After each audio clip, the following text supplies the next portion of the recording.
ஓம் சாய்ராம். இன்றைக்கி வேலண்டைன்ஸ் டேனாலே சிகப்பு ரோஜா தான் அடையாளமே. இன்றைக்கி இந்த சிகப்பு ரோஜாவை பற்றின ஒரு மிராக்கிளை ஷேர் பண்ணணும்னு நினைக்கிறேன். வருஷ பிறப்புலேயே எனக்கு ஒரு கெட்ட கனவு வந்தது அப்படின்னு நான் ஒரு வீடியோவில் ஷேர் பண்ணியிருப்பேன். அதே கனவு எனக்கு ஷீரடிக்கு ட்ரெயினில் போகும்போது எனக்கு வந்தது. ஷீரடியை போய் ரீச் ஆனதும் உடஞ்சி போய் சாவடியில் உட்காந்து நான் பயங்கரமாக அழுது பாபா கிட்ட வேண்டிக்கிட்ட ஒரே விஷயம், இந்த கனவு நிஜமாகக்கூடாது, அப்படி ஆகாது அப்படின்னா எனக்கு உங்கள் கையால் ஒரு சிகப்பு ரோஜா வேணும் அப்படின்னு சொல்லி கேட்டிருந்தேன்.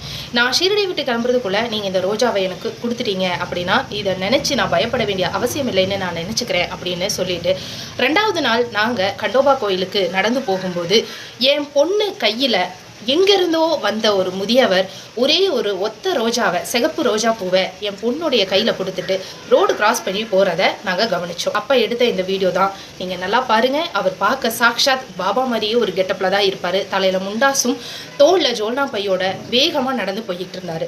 இந்த இடத்துல தான் அழுத. ஏன்னா நான் வேண்டிக்கிட்ட ஒரு விஷயம், அவர் கையால் எனக்கு சிகப்பு ரோஜா வேணும் அப்படின்னு அதை அவர் அந்த மண்ணில் செஞ்சார். அதை இந்த வேலண்டைன்ஸ் டேல ஷேர் பண்ணிக்கிட்டேன். ஆக்சுவலாக அவர் எனக்கு வச்சிருந்தது ஒரு சோதனை. ஆனால் அந்த சோதனையில் நான் தோற்று போயிட்டேன்.